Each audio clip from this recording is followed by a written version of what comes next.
Maybe. Yes. Okay. Welcome to another episodes, plural, most likely, of the jankityasspodcast once again. Starting out as number 56. I think if I remember right.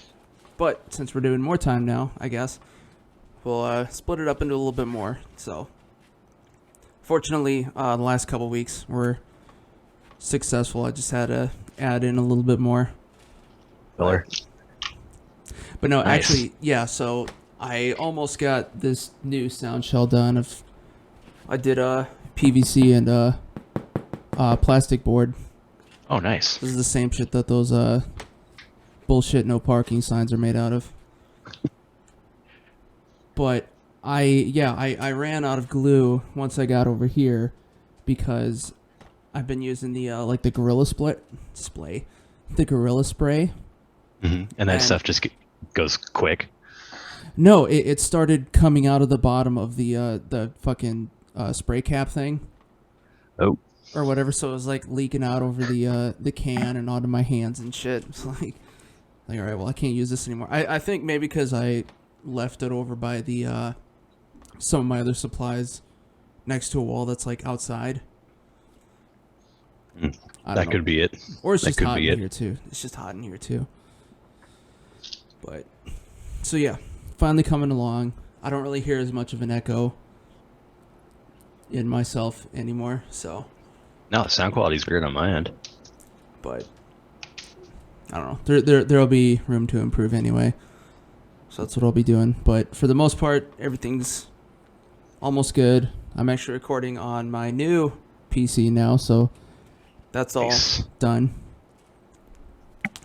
Got everything working on that end, and now I just need to become rich.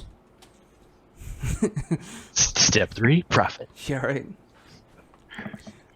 Dude, I know the Mega Millions was getting up there this last month or so. It was like at 500 million. Dude, I have to force myself just to not even touch that stuff because I've definitely had some days where I'm just I go the Willy Wonka fantasy dream of maybe I'll get my golden ticket, maybe this will be it.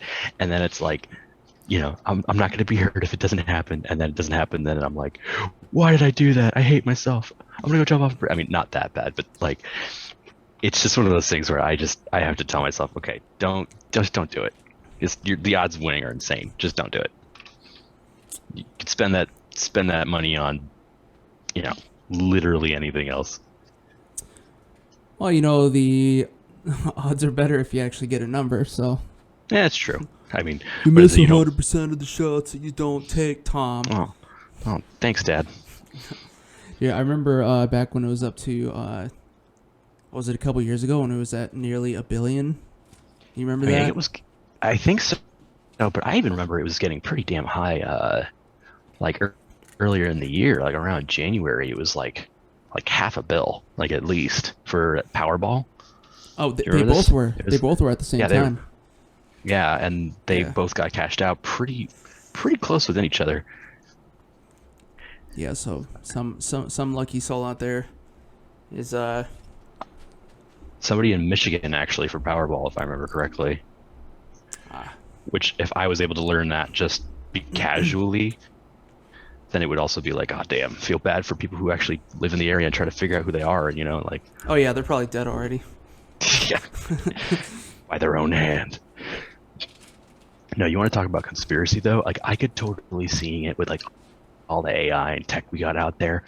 Eventually we get to a point where they predict the winner, or they're able to place the winner and track who they want to win because that person is the most likely to end up defaulting or making the worst decisions, so they end up getting most of their money back. I could totally see in the future this thing being rigged. I mean, it kind of already is a rigged system in so far as the odds are just astronomical, and the money that it supposedly raises for education doesn't go there. It goes into a pot that education then is able to take out of, but then there's rules that money can also be moved out of that pot, and then that's what happens. Well, I mean, yeah, that wouldn't be too surprising because I don't know. I know that there was a documentary It was either like last year or the year before about the McDonald's monopoly thing, and apparently was yeah, and apparently someone from like the one of the companies that actually does like the printing was basically just selling the winning ticket. Oh, the Broadway sticker, yeah. Well, I mean, that's just straight individual manipulation, but like, so like that person was like obviously committing fraud, but I could see it literally just being the entire system is like the powers that be, the programmers or whoever, just like, yeah, well, this is rigged, and there's so many other things that people hate about this existence, we don't have to worry about it. Yeah. But I mean, also at the same time, I don't think that's the case, because it wouldn't be like the winners wouldn't be so widespread, I would imagine. Unless that's to throw off suspicion, you know what I mean? Because I mean, I can't imagine that there's like I can't imagine there's anybody who knows somebody in every single state. What do you mean? That there is like you can't just be like there isn't somebody gonna be like, all right, so you're gonna win this month, and then 3 months from now you're gonna win over here in Rhode Island, and hey, buddy, in Alaska, just hold out. Give you like 6 months from now. Well, that's the thing. It's all you don't need to know those people. It's all just data, right? You buy troves of data that create a footprint of a kind of person that would win, and you can find that person, and because you don't even know who they are. You get the generalized data, you get the generalized information, you get down to like 20 people, and then there you start digging individually, and then you can make a decision. Oh, I guess if you are doing the like the defaulting thing, like just somebody who doesn't have a bank account or some shit like that, or even like something where they can control like how they're going to be able to make the purchases, or if they're more likely to make the decision. Because like the one thing I remember in like econ or finance class, whatever the hell it was I took in college, the professor was like, oh yeah, if you ever win the lottery, they try to like get you to take payments instead of taking the whole amount, and they were like, oh well, you're gonna lose X million dollars if you cash out, and you get the whole thing if you just take payments. And he's like, bro, except you don't. He's like, you don't, and it's money in your pocket now. It's money in your pocket now. You weren't expecting to get anything. Who cares if you lose like 20 million of $100 million that you didn't expect to have ever? Like, who cares? Or earned. Yeah, exactly. Yeah. You kidding? I'll take $80 million for free, and telling me that I'm losing money off of that, I don't care. Like, I'm not still really. Yeah, no. So like that's that. So like, and I think there's like studies that people who took that payment option, like, of course they win the lottery, so they quit their jobs, they start living way above their means because they have no idea how to handle that much money. And that's another thing too. Like, people, it's like it's a whole other level of finance to know how to do that. And it's really sad, but they end up just like going bankrupt and living off of that paycheck they get once a year, and it's not even then, it's not enough, because then it's going to debts and loan sharks and everything to cover them to get to that point, and they just end up killing themselves. Like, it's shocking the number of lottery winners who have killed themselves. Not that shocking. Yeah, but yes. I mean, not now, but originally. Do you remember that there was a show on I want to say it was like VH1 or something like that, about like where they kind of covered the story of like a few lottery winners who just did like were just like really ridiculous, and there was one in like in the UK, and he was basically imagine like a piece of shit version of Bam Margera with a Scottish accent. So I think half of Scotland. Yeah, but yeah, he won like 100 mil, and just bought a big ass house, and he managed to spend it all in like less than 6 months. You probably can't. I mean, I believe it was the yeah. I mean, hey, you got an investing app. I'll lose all that money in 10 hours. Like, come on. He's basically just like driving around his yard with a ATV, like, oh, fuck you off, mate. Yeah, fuck off. Just shit like that. God. Yeah. You what, mate? Although that's more cotton anyway. Yeah, and then there was one guy who, well, he did okay. He basically just like spent like most of his money on like tractors and shit for some reason. Hey man, everyone's gotta have a hobby. It's like a one-man landscaping business or something along those lines. Yeah, if I ever did magically win, I would just put most of the money away so it just keeps making money. You know, like put it in investments and portfolios. I'd hire someone to do that for me because I'm stupid and I don't know how to do that on my own. And then I just get a job that I have total flexibility over that doesn't pay me very much because I don't need the money, but I enjoy the work, kind of a thing. You know, just so like you don't come off a deadbeat. Right, because at the end of the day, right, the problem is that like, and this is why like people lose it after they retire. You know, like either because they just start deteriorating mentally or something. Like people need to be challenged, right? They need to have a challenge and do something with their lives and something interesting. And there are things that you can do that you love that require work. Painting, for example. You know, so as long as you keep yourself busy and doing something productive, you know, the odds of you just losing your shit go down. Generally speaking. We're basically already doing the old man retiree activities. Yeah, exactly. You get to retire early and never have to worry about money and go on 2 or 3 sweet vacations a year. And you know, and if you're a decent person, you know, try and give back, you know, to not the people who gave you the money, of course, but yeah. But ironically, you would actually be giving back to those people, considering the lottery is mostly just funded by people who are low. Like, I mean, it's mostly like the lower class anyway, I think, right? The demographics of people who buy tickets. So in a way, you are trying to give back to them only because they got gypped by a system. Well, or just give back to the general community. Yeah, exactly. The community. Like, I always try to think of like if I had to tackle a problem that was here at home on the home front, it would be homelessness in the LA area. Like that's such a problem, and it's getting worse. And it feels like nothing is being done, or at least I'm not hearing about anything really being done to help these people and prevent it long term. You know. It's really sad. Like it's just one of those things where it's like, I'm like 3 bad months away from being homeless myself, so I can't do anything to help them. I'm doing all I can to make sure, you know, that my family's taken care of. But man, so I figured it was Monday, so we'd start on a downer note. It's all right. We got plenty of time. Plenty of time. I think. Yeah, well, I think that would again just go back to more of dealing with education stuff in general, because that's what's gonna prevent future homelessness. I mean, yeah, education, and especially with regards to like the effects of like addiction, right? And like doing that in a way where it's not like dare. You know, where you want to do drugs just to get to the damn thing. It's more like, hey, these are what drugs do. And you know what? Certain recreational drugs are great, but those recreational drugs can lead you to other drugs. And some people can't handle recreational drugs at all. And so if you're one of those people, it's best just to avoid it from the get-go.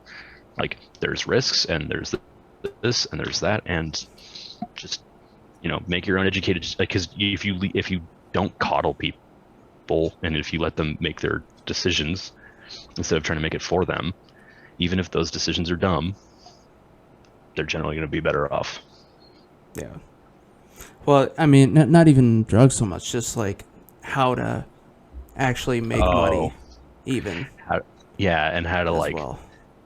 or how to even like spend money efficiently.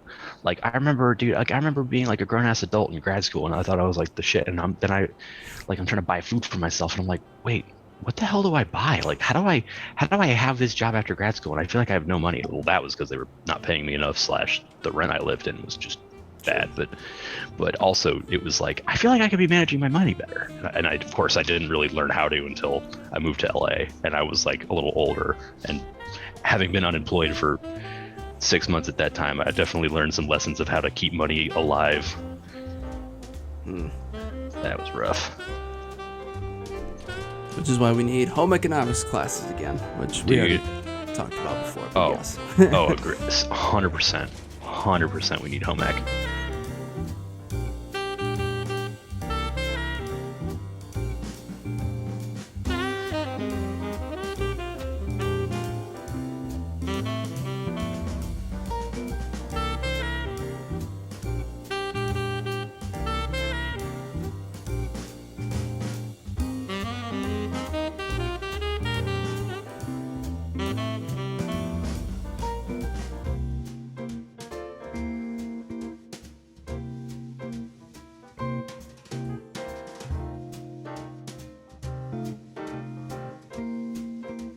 There. And speaking of heavy, beer time, finally. Nice. This time I'm busting out from the Listerman Brewing Company. This is Father Kyle's Cinnamon Roll Stout. That sounds Got delicious. a nice creepy Father looking Kyle. priest body on the cover there. Nice. And I'm sticking with the goblet because I think this stuff is on the strong side. It is at least 6%. So I am drinking, and I've got another glass of it, the Stone IPA Scorpion Bowl Dust IPA, or Scorpion Bowl. Good IPA. I'm not a big IPA fan, but it's easy to drink. It's good content. I dig it. I've gotten into more IPAs since doing the using the Tavour app to get my beers. Oh, I could see that. Probably because they're Nice. not all the same California style. Yeah, and I mean also I'm one of those people, like, I can be sold on a label. You know what I mean? Or like an album cover or something like that. Yeah, so no, I'll I'm see that way. something like, you know what? I gotta try that. That looks cool. Yeah. And this is, it's basically like a liquid Cinnabon. It's not too bad. That's not awesome. not chuggable though. Oh, for sure. Is it on the super sweet side or just like a beer version of the Cinnabon? Well, I mean, it's like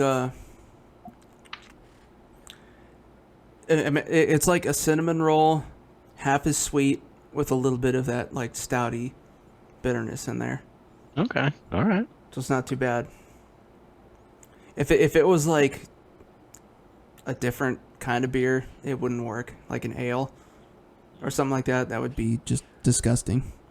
I think stouts lend themselves more to those kinds of flavors because they're more hearty beer. You know what I mean? Mm-hmm. I don't think I want to do that style of paint there. Okay.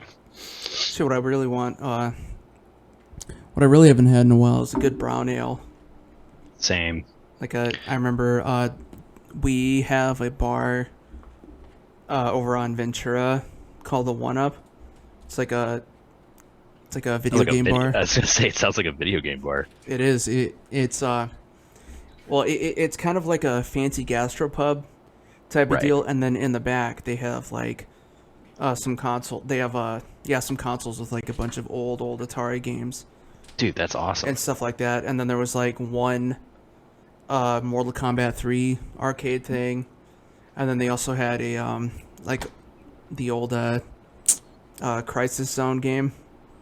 Nice. Yeah, the Time Crisis, but where instead of like a pistol, you had the submachine gun. I don't know if Yeah. you've played that one. No, I remember that one. It's all free. I mean, I never played the Time Crisis game because I usually always wanted to play something else at the arcade, but I always remember seeing them everywhere. Yeah. It was like that and House of the Dead. Like I always saw like those two games like all over the place. Dude, I've actually played. I tried playing House of the Dead with Doolies, Oh, really? where I just loaded them both up. It worked for a while, but I mean, I only had like $2 for the quarters, so Oh yeah. I was done pretty quick.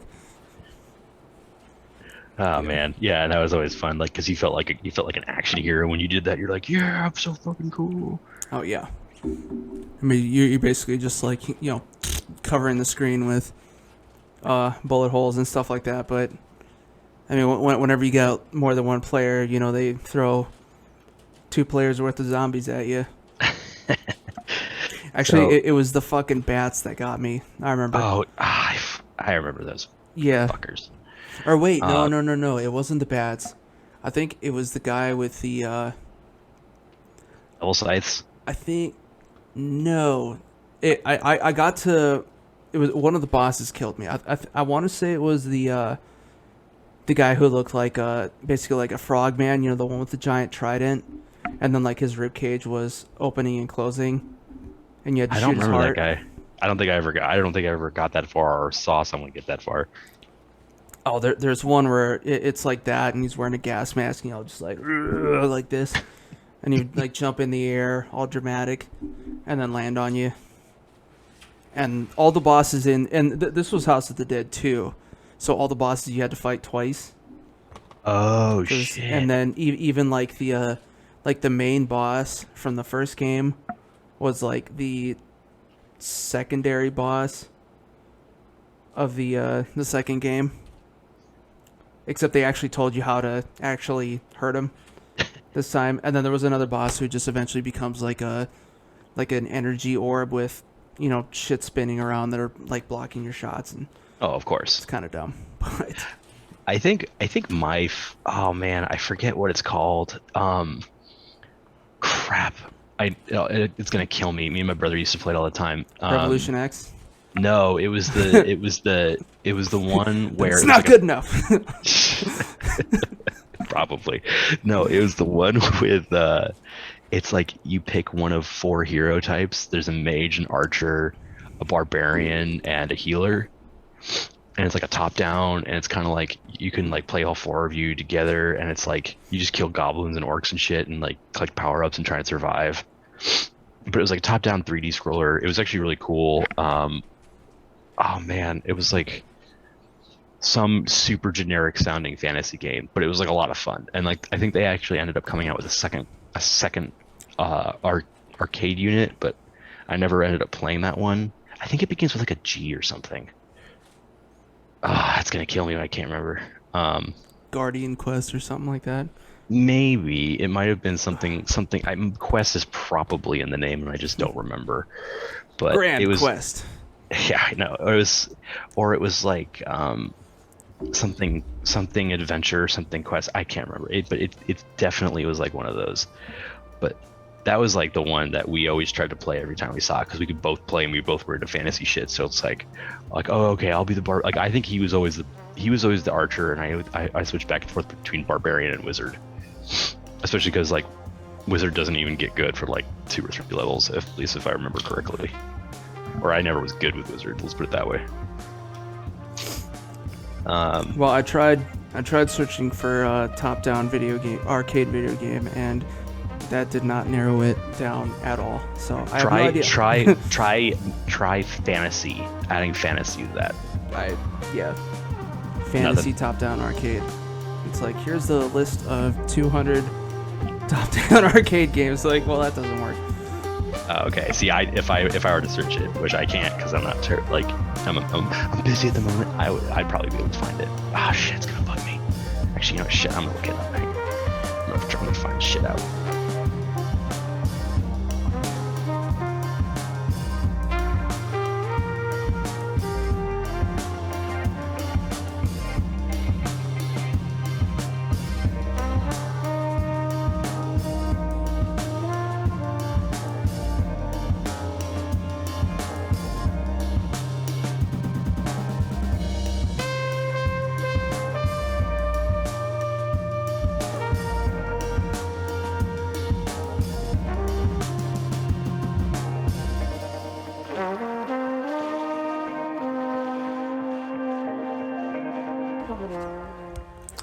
Are you listening to this show and thinking, man, I'd like to start a podcast, but I don't even know where to start?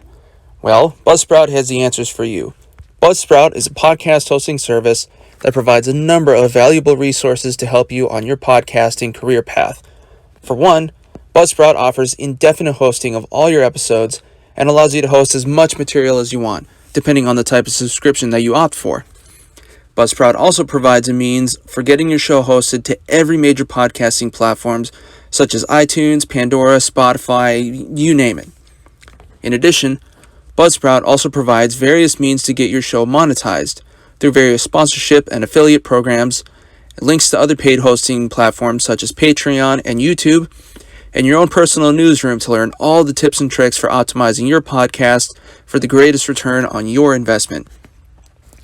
If you're hearing all this and you're still interested, you can go to my link below and receive an Amazon gift card for starting a podcast hosting subscription that you'll receive on the second billing period of your podcast journey.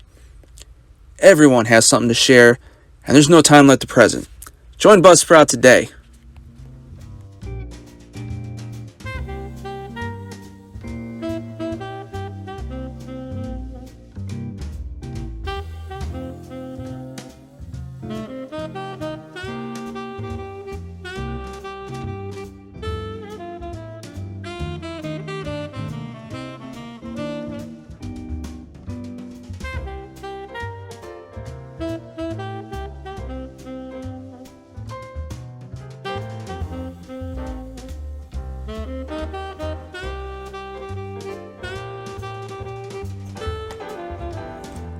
Let's see. Actually, speaking of painting, I finally got another commission again that I got to do here.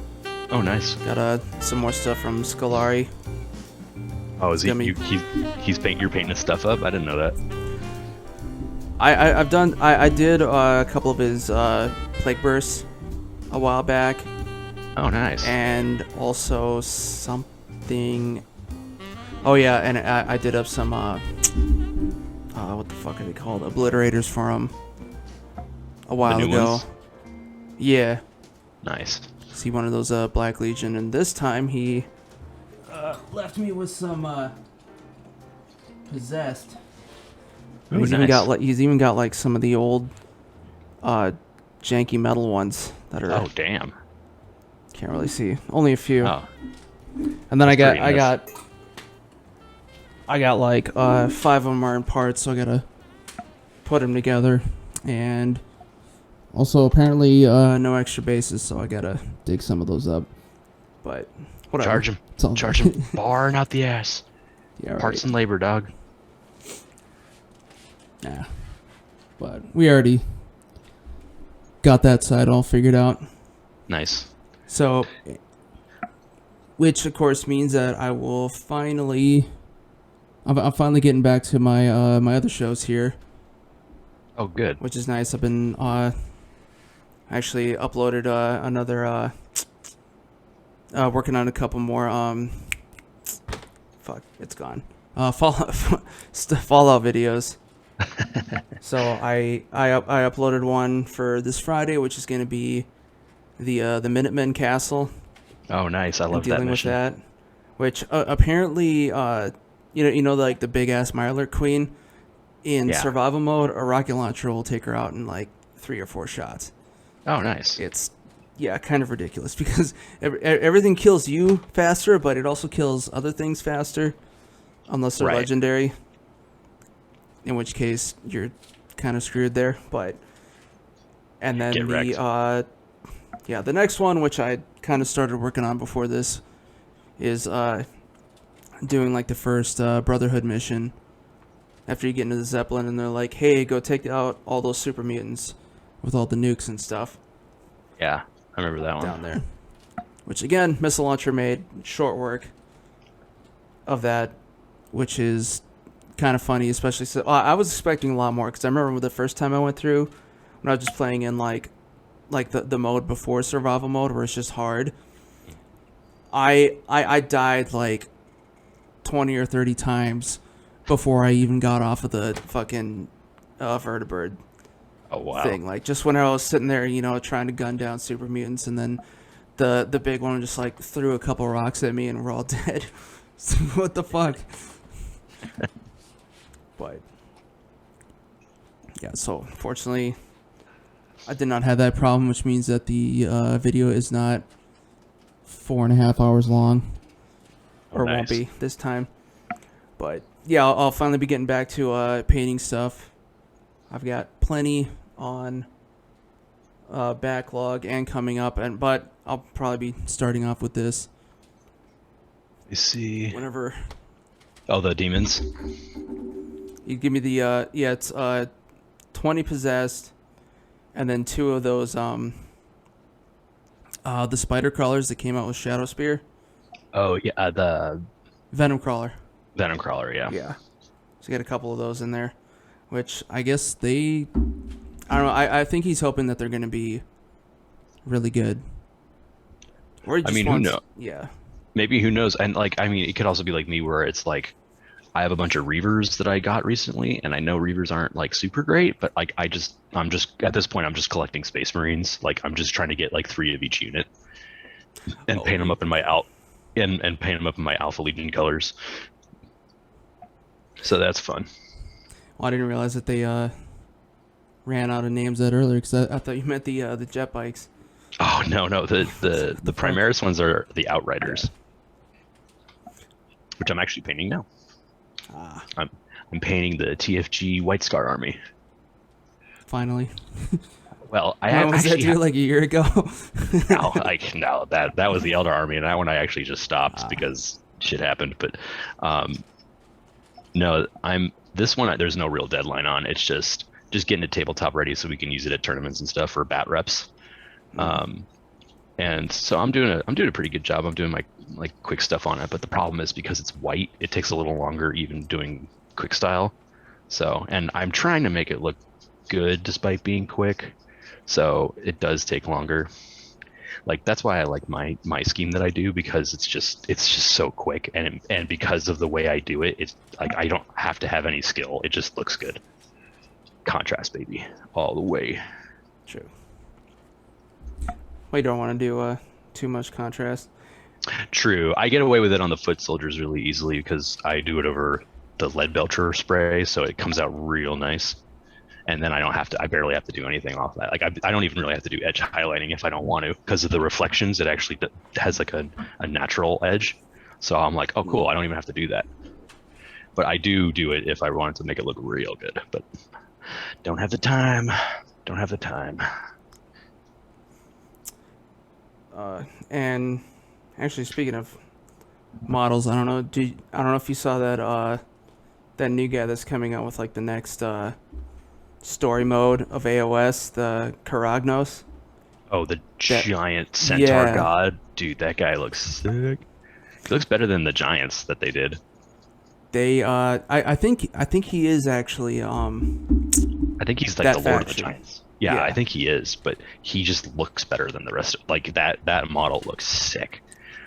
I mean, they're coming out with a lot of really big, sweet looking kits, like Silent King, Bellicor looks amazing. That fucker, the new Croak Toad, Mummy Lord. Oh yeah, for Lord Croak. Yeah, Lord Croak. That thing looks freaking sick. What was I gonna say? But they released his rules sheet. Yeah, I saw that today. I didn't look too much at it, but he looks super stompy apparently, from what I understand. Oh yeah, it's ridiculous. Like he one of the rules that I saw was in any phase, at the end of any phase when he takes damage, he roars, and it can potentially do like D3 mortal wounds to any units in range. and it could take out like defensible terrain, like low walls and stuff. That's right. I forgot that AOS had destructible terrain. He just fucks up everything. And that's awesome. And I also did see that apparently he can be taken solely in any destruction faction army. Oh, nice. Or overall army. He just doesn't get like, obviously all the bonuses and stuff, and which is nice because I do have like about 1,000 points of savage orcs and spider goblins. Oh, nice. So you could take them with that. Yeah, so I could just chunk them in there. Oh, of course, cool. In every situation, like none of it's enough to get like any faction bonuses or anything like that. Right. Unfortunately, and of course they never. I don't know. I would hope that they remake, or not remake. Expand on the spider fang orcs, or goblins. The spider goblins. I have a feeling like they would. I mean, eventually. Yeah. Well, because the like the few I did play a few games back when the first General's Handbook came out, Mm-hmm. over at the shop in Burbank, and now spiders are pretty cool because their fangs can like Jesus Christ, they have they do like mortal wounds on 6s or whatever, and then the big spider does D3 instead. And then if you have the whatchamacallit, like the spider boss or whatever, who is like an old ass model that's basically discontinued, but his command ability is that everybody within range of that ability, when it goes off, it's like +1 to that chance to deal the mortal wounds. Oh damn. Yeah, so it's not too shabby. Yeah, any I mean, I know this is really particular to Games Workshop games, but like anything that lets you bypass a save or just go straight to wounding, or even lets you ignore armor, like mortal wounds, or just is like a straight up armor wound, like that stuff is money. And like I'm noticing a lot of the trend right now, especially for 40k, is like we're starting to see armies that are like, oh, you can only wound me on a 4-up. Then you've got armies that's like, oh, you can only take a 4-up interval but get a better shield save, or like you're starting to see a couple more sources for mortal wound spam, and like, or you can build to that. I mean, I'm only truly thinking of Space Marines, but I mean, if they're the balance, if they're kind of the jack of all trades, like, then you could just see that just skyrocketing. And like I feel like with this edition too, it's just going to be pretty much how many obsec bodies that can actually take a beating and dish one out do you got? You know, or at least like how durable how long can you last, weather the first 2 storms, and then how mobile are you to pick up the pace in like turns 3, 4, 5? Like Dark Eldar, for example, you let them live past turns 2, like you're pretty much screwed. Like I don't feel like that's like a revelation necessarily, but You let them live at all. Exactly. Screwed. Yeah, that's kind of the problem that I've been running into with my Necrons, is they kind of start to fall apart at the very end of like the 4th turn. Yeah, or so. Keeping that steam is so hard. Like with the list I'm running, I can basically tell if I'm out like by turn 3. Or if I even have a shot, I'm like, oh, okay, I know I'm screwed, but I can maybe scrape some points together here. Which will matter later, but yeah, no, I was actually surprised that the Silent King doesn't have the I can only take so many wounds per phase. Yeah, that is weird. But then maybe like all the special Catan have that. Well, so, like, and I think it's Void Dragon because and the Nightbringer. But the what is it? They can get targeted, right? They're above 9-10 wounds. They're above they're 10 wounds plus. Don't remember off the top of my head. Because if they are, then that's the reason why they have it, is because they can easily be picked off. Like that's why Thraka has it, because you can shoot at them from anywhere. I wouldn't be surprised if they give that to Swarmlord, you know, something like that. But like Silent King has like a ton of ways to shrug off wounds, and has like what, 28? It's like crazy. Because it's him plus the obelisks. 26. But yes. Yeah, that beats Imperial Decent Knights. That's like nuts. Yeah, unfortunately, once those the little floating buddies go, that's like a decent chunk of his firepower, because everything else is just like kind of like mid to heavy mid damage. Oh, but the obelisks actually do some work. Oh yeah, they're what, like strength 14, flat 6. Jesus. One shot, but still. Nothing to sneeze at. It's a heavy sneeze. It's, yeah, pretty much. There's some phlegm food